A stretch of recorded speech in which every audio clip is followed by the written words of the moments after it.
let me recap the death of Alexander. That's the crucial part. If you'll remember, Alexander died in Babylon, right? Probably of a fever. And he had conquered a huge empire. And his generals, knowing that Alexander was going to die, gathered around him and asked, to whom does the empire go? And Alexander's response was, to the fittest. So there was no clear succession. There was no one person designated as you get the empire. And eventually, the empire was divided. And to his general, Ptolemy, and Ptolemy had been a childhood friend of Alexander. They went back. Ptolemy wound up with Egypt. And if you'll remember, Ptolemy hijacked the body of Alexander the Great as it was being taken back to Macedonia, and had it buried in Egypt. So we left with Alexander the Great buried at the crossroads of the two main streets of Alexandria, and Ptolemy the general governing Egypt.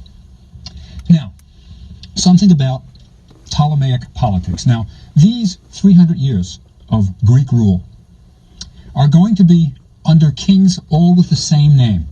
It's easy to remember in a way. Every single king in this dynasty, this last dynasty, is named Ptolemy. So if you ever want to know which Greek king did this, just say Ptolemy. But they're called Ptolemy 1, 2, 3, 4. They also have a second name that we'll talk about. But there's more than a dozen of them. Right? We go down to either Ptolemy 14 or 15, the way you want to count it. But there's more than a dozen Ptolemies. The women are all have, there's only 3 different names for all the queens. Right? They're either Arsinoe, Berenike, our Bernice, or Cleopatra. So there's 3 names for the queens, only 1 for the kings. Now, when Ptolemy takes over the rule,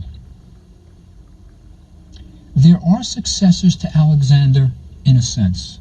And let me say this, when you think about Ptolemy, when I think about Ptolemy, and he's Ptolemy the First, right? He's the first Ptolemy. I get the sense of a person. You can get a feeling for the man here. He's not just a Ptolemy. He's thoughtful. He's interested in culture. He's going to build the library at Alexandria. We'll talk about that. He's interested in public works. Okay. And he certainly cared about Alexander. Because when Alexander died, he left behind him a retarded half-brother. What? Philip Aridaeus. And whoa.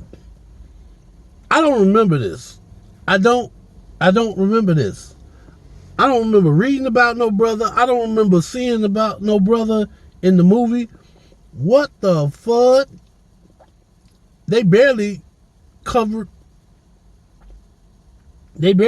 his son. How? What? A half brother? I don't care if he was a scholar. I ain't heard nothing about no half brother. And was this half brother from his mom? Well, let's see. If it's half brother, then it's got to be from his daddy, Philip. But I could have sworn the mama said she wasn't no relations to him. So mama was lying then. Wow, mama was like, and then I think about it, they did get into it because he was messing. He was messing. He did have another woman. That means he got her pregnant. Oh wow. So Big Daddy Phil got his side chick. So, let me see if I can get this straight.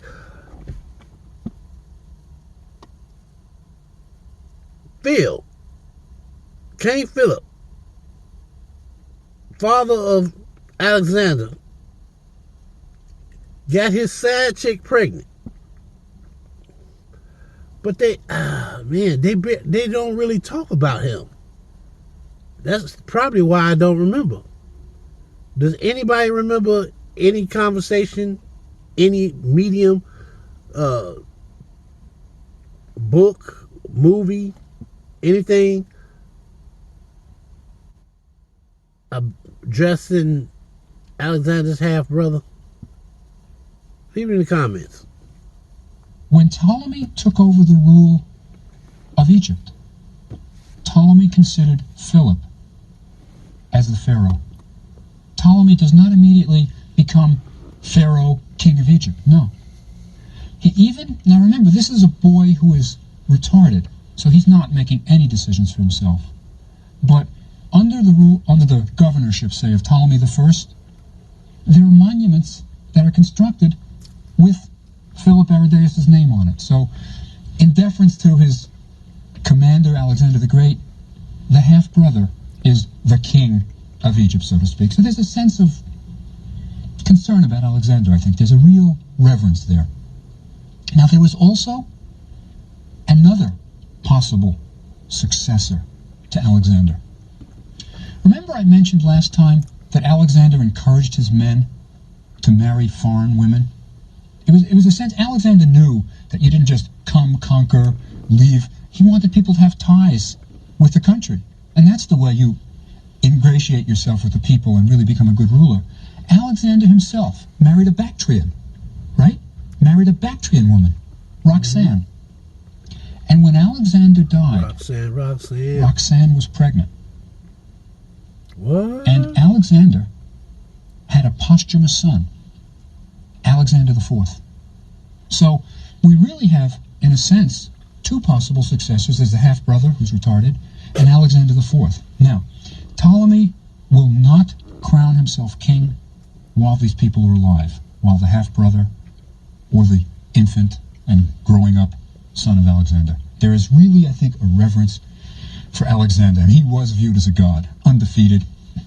But Alexander's mother, the queen, Olympia, has the half-witted half-brother assassinated, so that her grandson, Alexander IV, can become the ruler. But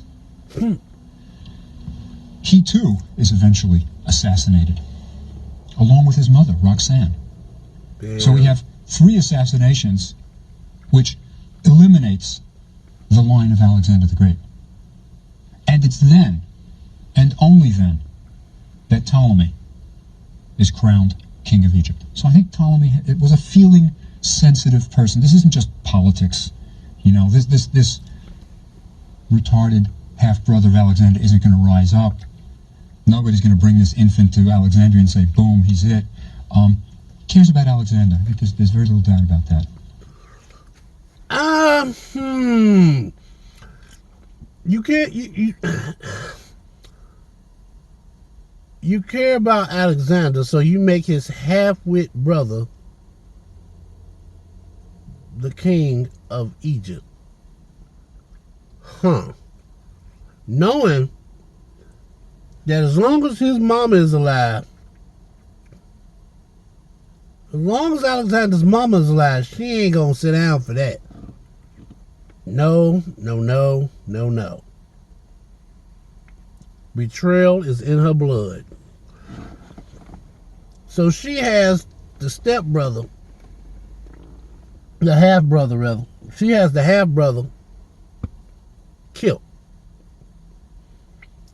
Which in retaliation for that, somebody has her grandson killed.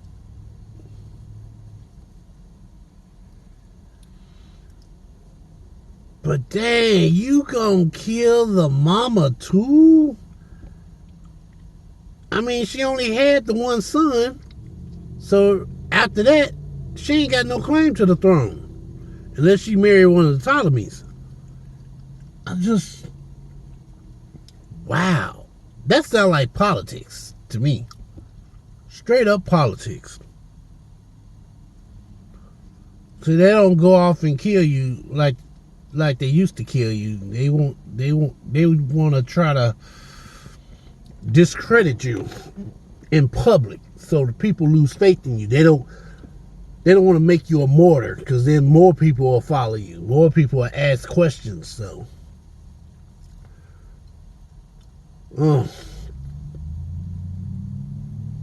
office politics, crazy. Another interesting thing that Ptolemy does, and this is the tradition. Remember, the Egyptian king became king by marrying the right woman, the heiress theory, that you married the woman who had that pure royal blood flowing through her veins. Well, Ptolemy the First marries the daughter of Nectanebo II, the last native ruler of Egypt who fled, right? And the one even who supposedly is the father of Alexander the Great by this kind of legend. Well, he marries the daughter of Nectanebo II, but she's not a significant wife. She's not a significant wife. She is pushed to the side eventually, and he has another Greek wife, right? But at least there's this start of the dynasty, in a sense, as Egyptian, sort of. Anyway, Ptolemy has another name. Every one of the Ptolemies has a second name, so to speak. He is called Soter, S-O-T-E-R, Soter, Ptolemy Soter. He's called that because when one of the other generals was storming the island of Rhodes, he came and saved the inhabitants, and he was called Soter or Savior. Right? So that's why he gets his name. Again, a sign that not a bad guy. And what we're going to see among the Ptolemies, and this is really, I exaggerate it because I think it's sort of right. Most Egyptologists and classicists would agree there are good Ptolemies and bad Ptolemies. The first Ptolemies are the good ones, and then it goes downhill. Ptolemy I, clearly one of the good ones, and we'll get up to about Ptolemy III, and then it'll start to slide downhill. But he's a good guy. Is a simplistic way of putting it, but I think he is. Now, what does this good Ptolemy do? Right. Well, he's interested in public works.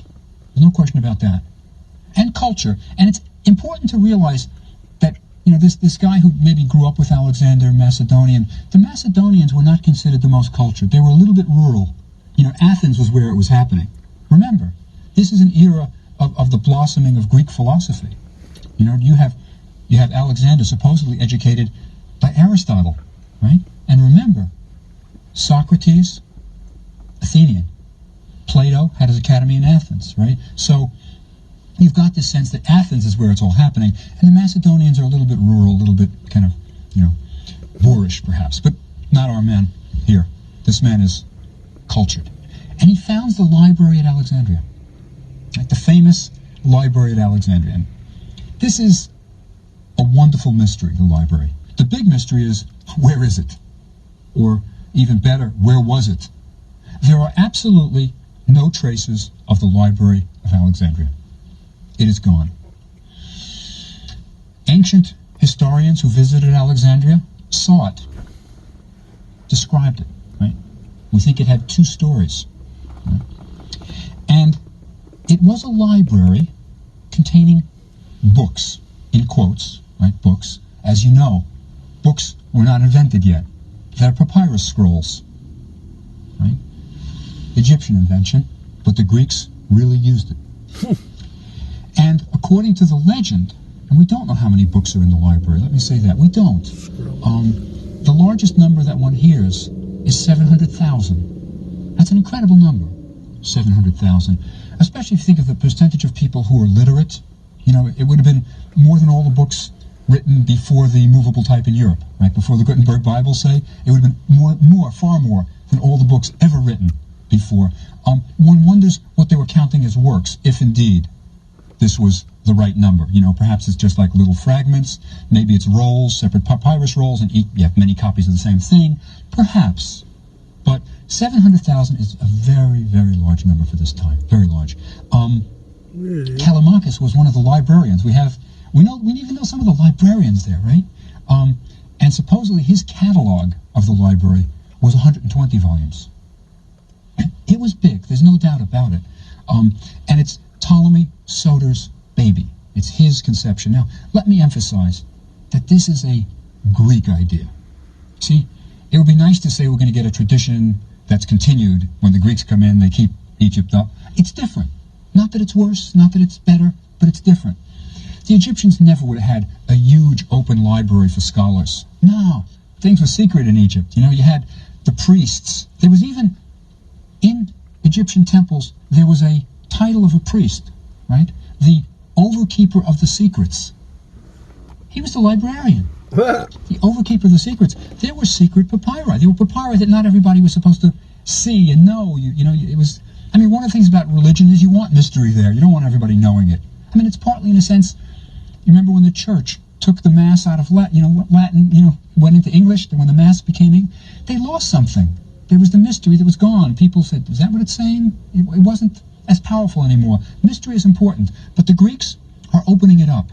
It's going to be open to everybody, this library.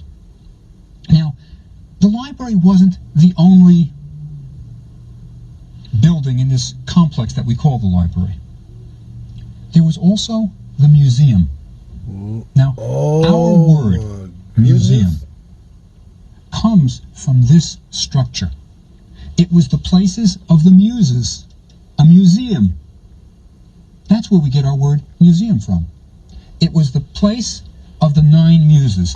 Now, the Greeks had 9 goddesses who were associated with the arts and sciences.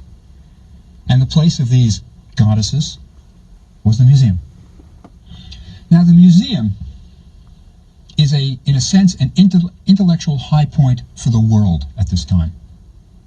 It is the first think tank in history. Up until this time, science was basically the product of individual minds working by themselves. If you were an astronomer, you were working on your own. You were looking at the stars. You might have assistants or two, but you're doing your own science. In the same way, for example, that Aristotle, when he studied virtually everything. When Aristotle died, he left so many manuscripts that when his students organized them, they just called it the organon, the works, right? And there were so many topics covered that they simply didn't know what to call some things. So, for example, Aristotle worked on physics. We have his physics. He worked on biology. We have his biology. He even did a treatise on psychology, perisuche, concerning the mind. But at the end of the physics was a work that nobody knew what to call. It dealt with sort of the nature of reality. It was kind of very philosophical, very abstract. So you know what they called this work that came after the physics? Metaphysics. Just because it came after the physics. They didn't know what to call it. Oh, wow. Right? And it doesn't mean it's beyond physics. It simply means it came after the little section on physics. But Aristotle worked in isolation pretty much. He didn't have a large staff. He wasn't working in a laboratory with other people around. This museum is the beginning of the tradition that you work in teams, that you get stimulation from other scholars. This is a real innovation, and it's Greek. It's Greek. What Ptolemy wanted was scholars from all over the world coming and stimulating each other and doing work. Now, these scholars were supported by the state. By the state. This was free meals, dormitories, laboratories. You had animals in cages, things like that. It really was the beginning of our museum in a sense, but it was really the first think tank in history. And at this museum, great things happened. Euclid wrote his geometry here. Eratosthenes, while at this museum, figured out the circumference of the earth. Oh, wow. Figured out the circumference of the earth. Not easy. Now, interesting, by the way, I don't know if I'm old enough that I was, always taught as a kid that Columbus was the one who sails around the world and proves that the earth is round. That's nuts. That's really nuts. Certainly Eratosthenes knew that it was round and figures out the circumference. If you read Plato, for example, in one of the dialogues of Socrates, in the Phaedo, I think it is, Socrates says, as we all know, the earth is a sphere suspended in the heavens. He knew. And if you look at the symbol of the church in the Middle Ages, it's a cross over an orb, showing the dominion of the cross over the world, of the church over the world, right? It's not a cross over a pancake. Everybody knew, and educated people knew, that the earth was round, and Eratosthenes at the museum. Wow. So, Even back then, in ancient times, they knew the world was round. So get this out of there, take a clip, write it down, share it with your friends. The earth is round. The flat earth theory is not a theory, it's trash, it's garbage. It's non-existent. The earth was always round. The sun is round. The moon is round. It just makes sense. A dog has 4 legs. Now, if the dog is born with a handicap, they might have half a paw, they might have a nub and only 3 good legs. Who knows? But traditionally, dogs have 4 legs. This is proven fact. Cats have 4 legs. And most birds, if not all birds, even the ones that don't fly, have wings. I've never heard of an ostrich flying, but they have wings. Doves have wings, crows have wings. Jaybirds, what is it, jaybirds I'm thinking of? The little bluebirds, robins, sparrows, even, man, wow.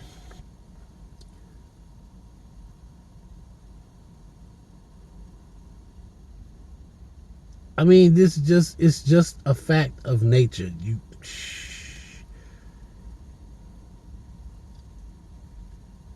And Columbus, I don't think he that faker, he shouldn't even have a holiday. Why? You giving all this credit to some guy that purposely lied. He didn't discover America. The Americas already had people living here.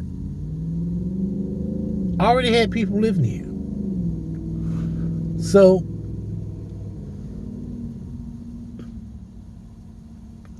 I just don't understand. This is crazy. Let's continue.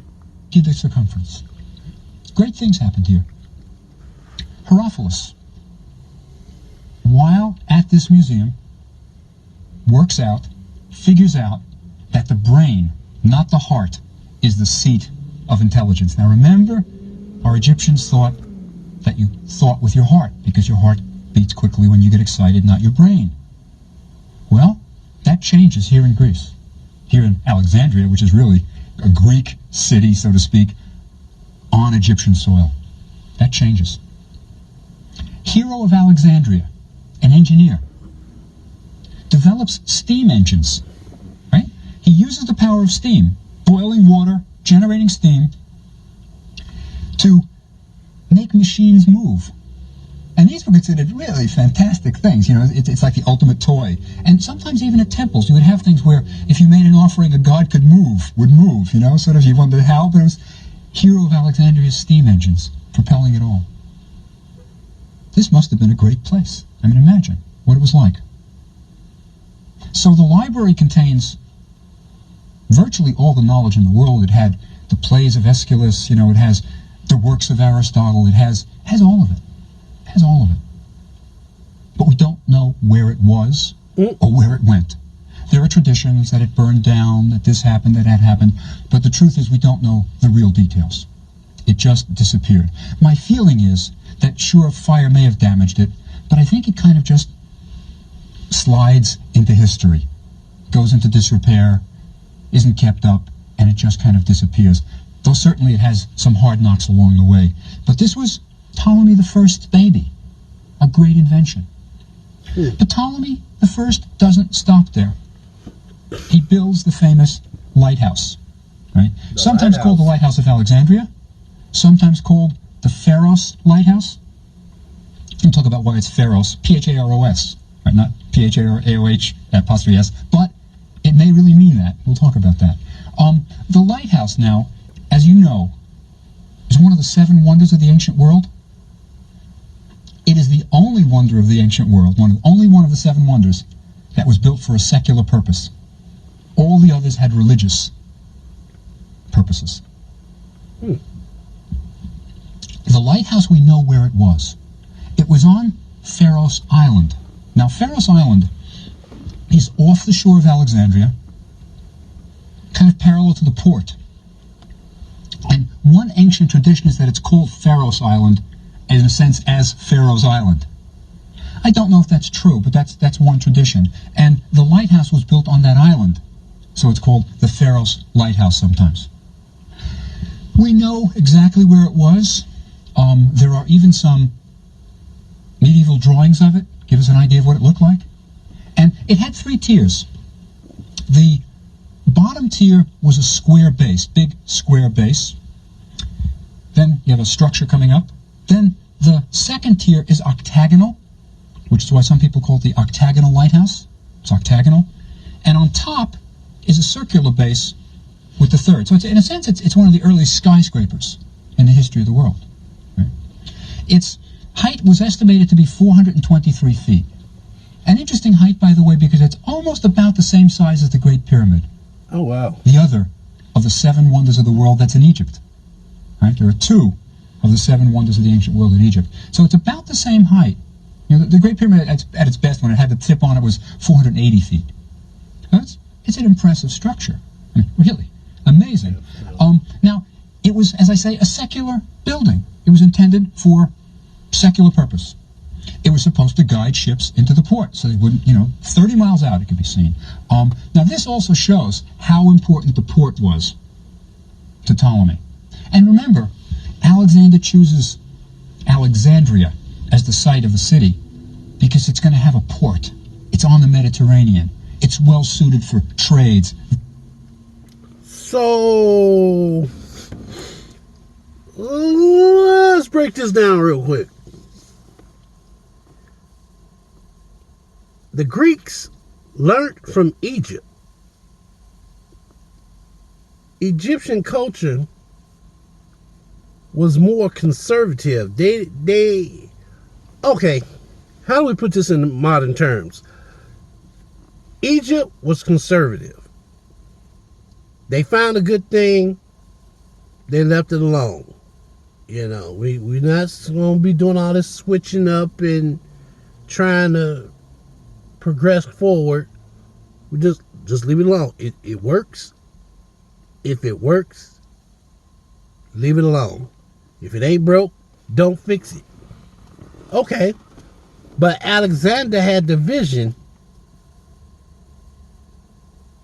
not just to stay the same. Alexander would be like a progressive. He respected the old traditions, but he saw a way to move the country forward, to make things not good, but better. So when Ptolemy took over, he had that same mindset. I'm going to finish this for my fallen leader, and then I'm going to build my own shit and add to it. Okay. The first museum. Modern museums are all about artwork and dinosaur bones and all kinds of stuff, but not books. I haven't been to a museum in a while, but I'm pretty sure it's not about books. That's why we have libraries. But back in those days, it was all one big building. Museum. Old stuff, ancient stuff. I mean, it makes sense. And then, on top of that, there was the lighthouse. Because I'm listening to this guy describing, I'm like, that kind of sounds like a modern lighthouse. But the size is throwing me off. I don't think they make lighthouses as big as skyscrapers. But this one was. This one was. That's interesting. Let's continue this conversation in the comments below. And with that, my friends, good people, I will talk to you later.